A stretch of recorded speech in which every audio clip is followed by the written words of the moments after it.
찬송가 391장 찬송합니다. 391장입니다.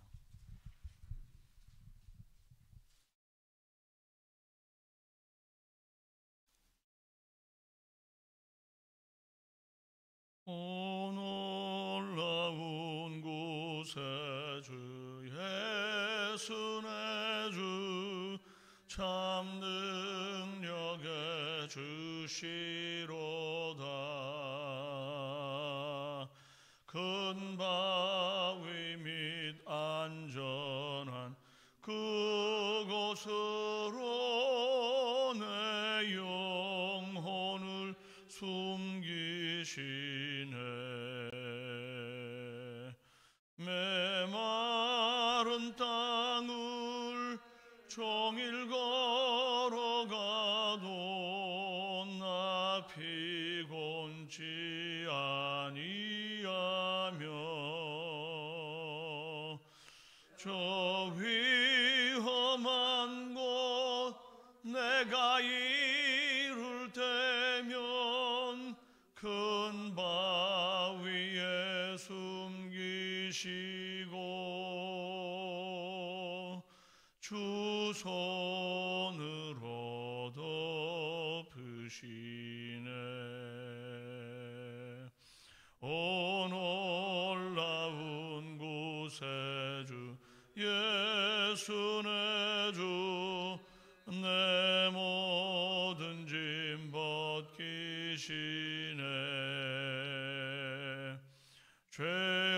죄악에서 날 끌어 올리시며 또 나에게 힘 주시네. 메마른 땅을 종일 걸어가도 나 피곤치 아니하며 저 위험한 곳 내가 이룰 때면 큰 바위에 숨기시고 주 손으로 덮으시네. 측량 못할 은혜로 채우시며 늘 성령의 감화 주사 큰 기쁨 중 주님을 찬양토록 내 믿음을 도우시네. 메마른 땅을 종일 걸어가도 나 피곤치 아니하며 저 위험한 곳 내가 이룰 때면 큰 바위에 숨기시고 주 손으로 덮으시네. 주 예수님 공중에 임하실 때 나 일어나 맞이하리. 그 구원의 은총을 노래하리. 저 천군과 천사 함께 메마른 땅을 종일 걸어가도 나 피곤치 아니하며 저 위험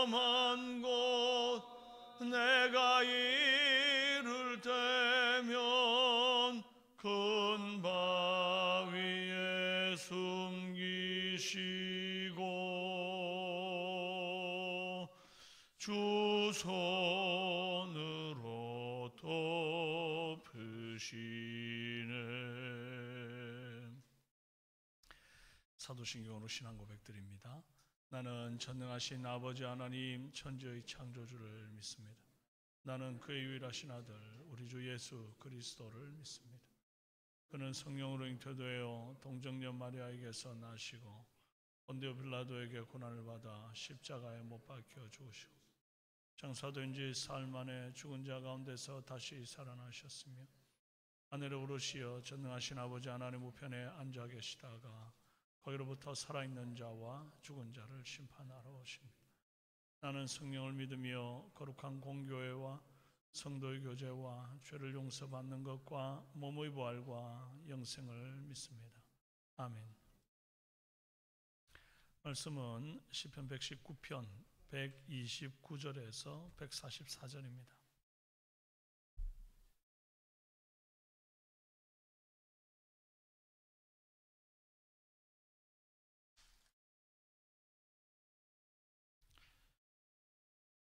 구약성경 895페이지 시편 119편 129절에서 144절 교독합니다. 주의 증거들은 놀라움으로 내 영혼이 이를 지키나이다. 주의 말씀을 열면 빛이 비치어 우둔한 사람들을 깨닫게 하나이다. 내가 주의 계명들을 사모함으로 내가 입을 열고 헐떡였나이다. 주의 이름을 사랑하는 자들에게 베푸시던 대로 내게 돌이키사 내게 은혜를 베푸소서. 나의 발걸음을 주의 말씀에 굳게 세우시고 어떤 죄악도 나를 주관하지 못하게 하소서.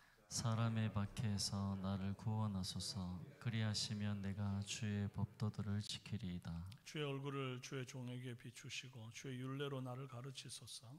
그들이 주의 법을 지키지 아니하므로 내 눈물이 시냇물같이 흐르나이다. 여호와여 주는 의로우시고 주의 판단은 옳으니이다. 주께서 명령하신 증거들은 의롭고 지극히 성실하니이다. 내 대적들이 주의 말씀을 잊어버렸으므로 내 열정이 나를 삼켰나이다. 주의 말씀이 심히 순수함으로 주의 종이 이를 사랑하나이다. 내가 미천하여 멸시를 당하나 주의 법도를 잊지 아니하였나이다. 주의 의는 영원한 의요 주의 율법은 진리로소이다. 환난과 우환이 내게 미쳤으나 주의 계명은 나의 즐거움이니이다. 주의 증거들은 영원히 의로우시니 나로 하여금 깨닫게 하사 살게 하소서. 아멘. 반갑습니다. 오늘은 말씀 때문에 헐떡입니다 하는 제목으로 은혜 나눕니다. 눈이 있다고 다 똑같이 보는 것은 아니지요. 그러나 흙 속의 진주를 알아보는 사람도 있고 못 알아보는 사람도 있습니다.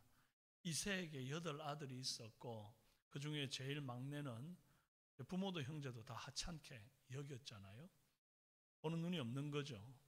그런데 사무엘은 그 잘난 7 아들이 자기 눈앞에 다 지나가도 그들의 키와 용모를 보지 않았습니다. 물론 하나님께서 그거 보지 마라 그렇게 말씀하셨죠. 그래서 인간은 다 똑같아요. 인간의 눈으로는 정말 제대로 된 걸 못 볼 때가 많이 있습니다. 그러나 주님이 알려주시니까 어린 다윗을 만났을 때 하나님이 택한 사람인 줄 알고 기름을 붓습니다. 우리 눈으로 알아보는 것 중에 최고의 가치는 흙 속의 진주를 알아보는 것도 아니고 될성 부른 나무 떡잎부터 알아보는 것도 아니고 뭐가 돈이 되는지 알아보는 것도 아닙니다. 주의 말씀이 얼마나 놀라운 가치를 지녔는지 그 말씀이 얼마나 보배로운지 이걸 알아보는 것이 최고로 가치 있는 알아봄입니다. 시편 기자는 말씀의 가치를 알아보는 사람이었어요. 129절에 주의 증거들은 놀라움으로 내 영혼이 이를 지키나이다. 주의 증거가 놀랍다. 이 말을 원어적으로 보면 경이로운 일이다, 불가사의한 일이다, 기적이다 이렇게 이제 해석을 할 수 있습니다. 시인은 하나님의 말씀이 세상의 상식으로는 결코 이해될 수 없는 놀라운 신비고 비밀이라고 고백하고 있어요. 그래서 경이롭고 신비한 그 말씀을 내 좁은 식견과 경험으로 감히 재단하거나 무시할 수 없는 것입니다. 오로지 믿음으로 받아들일 수밖에 없다. 그런 의미로 내 영혼이 이를 지키나이다 라고 말합니다. 그래요. 하나님의 말씀은 세상 학문을 초월한 지식입니다. 그래서 이제 많은 철학자나 문학자나 과학자들이 저마다 세상 이치를 다 깨달은 것처럼 말하면서 성경을 부정하는 이들이 많습니다. 창세기를 보면서 어떻게 말씀으로 세상을 창조할 수 있냐? 세상은 그저 우연한 폭발과 진화로 이루어졌다. 물질 세계를 그렇게 해석을 하죠. 그리고 그 가운데 사람이 적자라서 생존하게 되었고 모든 만물 위에 군림하게 되었다. 이렇게 말합니다. 그러면서 말씀을 믿는 것이 마치 하찮은 일인 것처럼 치부하는 경우가 들어 있습니다. 그들의 세상에 하나님은 없죠. 하나님의 경이로움과 신비가 인간의 작은 뇌로, 상식으로, 지식으로, 경험으로 그렇게 다 이해되고 설명되면요, 그건 이미 하나님이 아닙니다. 하나님의 말씀은 결코 인간의 상식과 이성과 지성에 갇혀 계시는 분이 아니에요. 그래서 말씀은 경이롭고 불가사의하고 신비합니다. 설명할 수 없는 신비라서 존재하지 않는다고 부정하는 것은 세상 어리석은 일입니다. 그래서 우리가 할 수 있는 것은 부정하는 것이 아니라 오히려 시인처럼 그 놀라운 말씀을 인정하고 그 가치를 알아보고 받아들이고 지키는 것입니다. 137절에 여호와여 주는 의로우시고 주의 판단은 옳으니이다. 138절 주께서 명령하신 증거들은 의롭고 지극히 성실하나이다. 140절 주의 말씀이 심히 순수함으로 주의 종이 이를 사랑하나이다. 142절 주의 의는 영원한 의요 주의 율법은 진리로소이다. 내가 만약 주의 말씀을 볼 때 방금 읽었던 그 절들의 시인의 그 말씀을 알아보는 고백처럼 말씀이 정말 놀랍고 의롭고 성실하고 순수하고 진리라고 하는 이 사실을 알아보는 눈을 가졌다고 한다면 나도 이 시인과 같은 은혜를 받은 사람인 거예요. 보배로운 눈을 선물로 받은 줄로 믿으시기를 바랍니다. 그래서 오늘 그런 눈으로 이 말씀을 보고 있다면 이 눈을 주신 주님께 감사하는 새벽이 되기를 바랍니다. 이 말씀이 왜 이렇게 놀랍고 신비로운가? 그 말씀은 그 자체로 살아 운동하는 능력이 있기 때문이에요. 120절에 주의 말씀을 열면 빛이 비치어 우둔한 사람을 깨닫게 하나이다.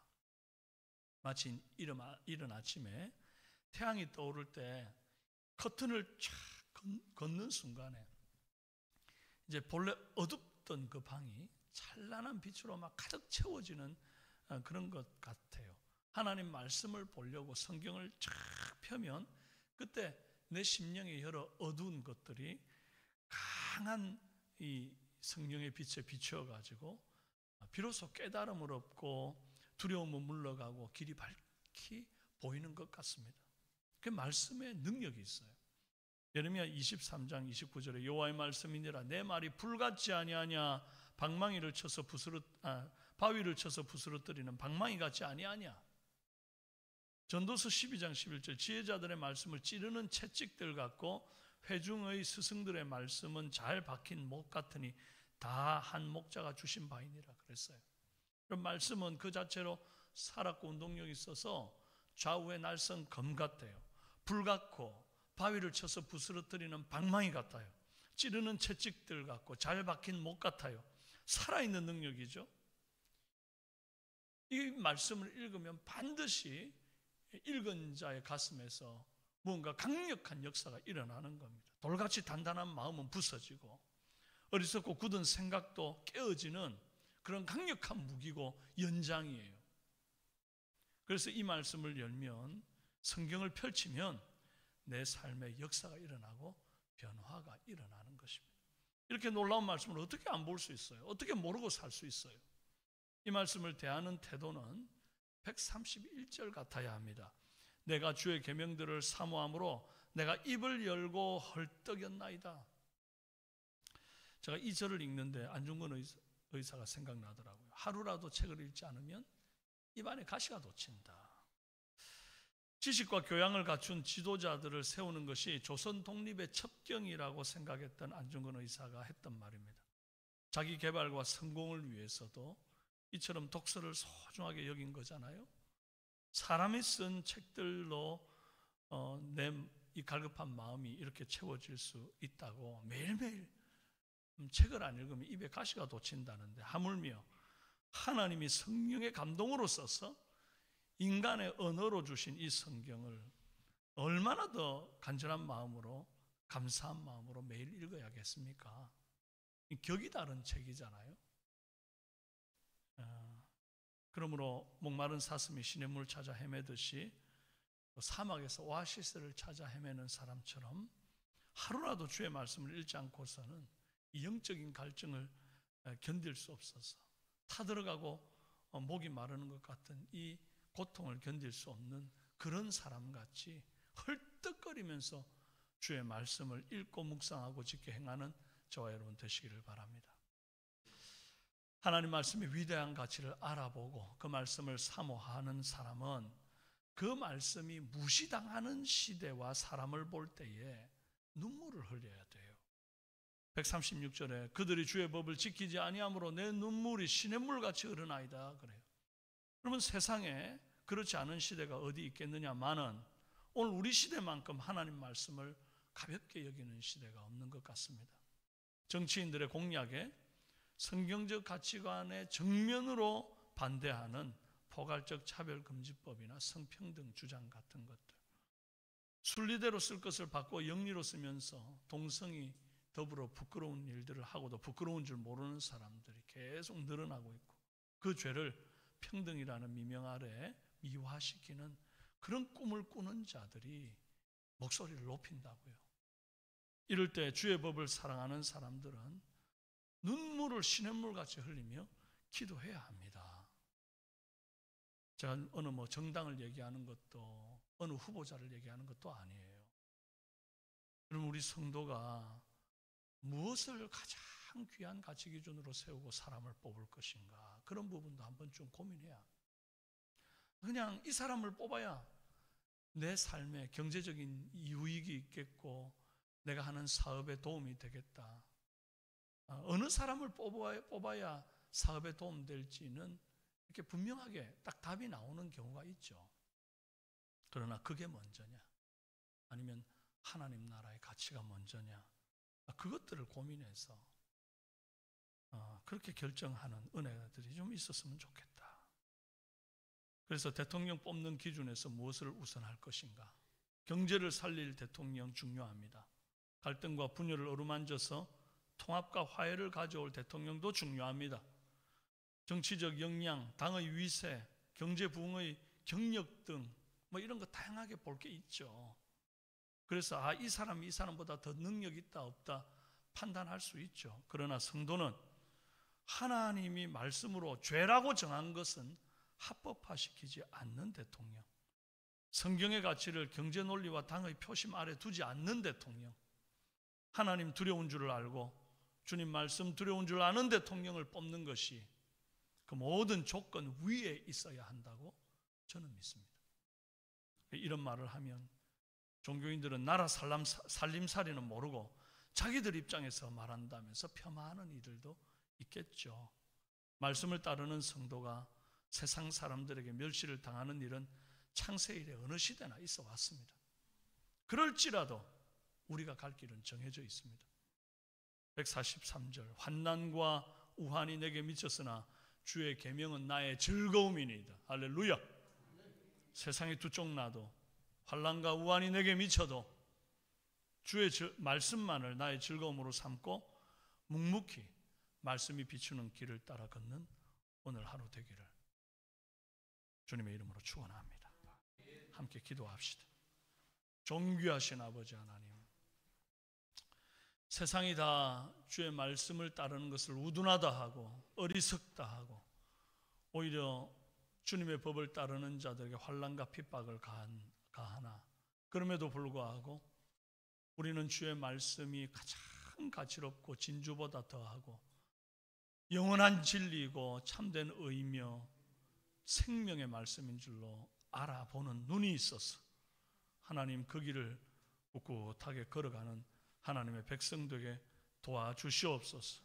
오늘도 정말 하루를 치열하게 살아가며 세상 속에서 그리스도인으로 살아가는 우리 삼성의 성도들을 위로하여 주시고 주님의 성령이 동행하심으로 담력과 강건함을 허락하여 주시고 세상에 굴복하지 아니하며 또 그들에 의해서 하나님 지배되지 아니하며 오히려 영적으로 강력한 뚝심이 있는 그런 하나님의 백성 되어서 다 승리하는 이 하루를 살아가게 하여 주옵소서.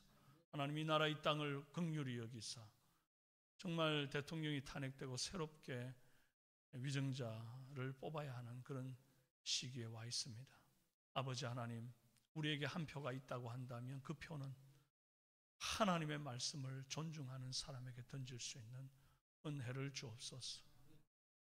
이 사람이 너무 훌륭해서 뽑는 것이 아니라 정말 다들 하는 말이 하나님이여 정말 누가 더 나쁜 사람이 아닌지를 생각해서 덜 나쁜 사람한테 뽑는다는 참 안타까운 시대에 우리가 와 있습니다. 아버지, 원하옵기는 지혜를 주옵소서.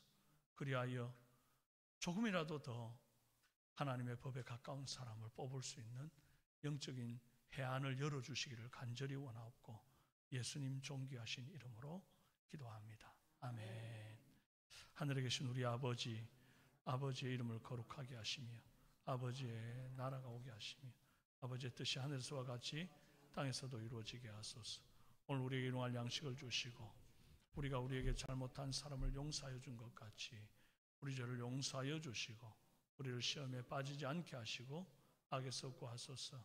나라와 권세와 영광이 영원히 아버지의 것입니다. 아멘.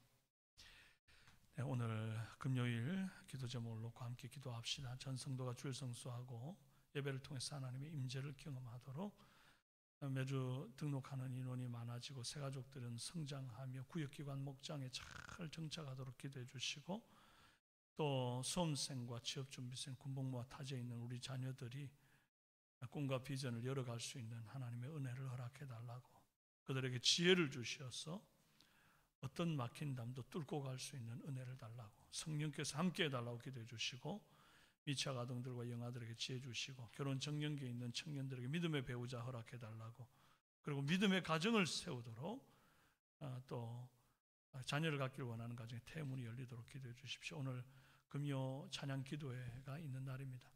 부르짖어 기도할 때에 하나님의 역사를 보는 은혜가 있게 해달라고 기도하시고 여러분의 개인의 기도를 들으시다가 자유롭게 돌아가십니다. 기도합시다. 주여, 살아계신 아버지 하나님 감사합니다.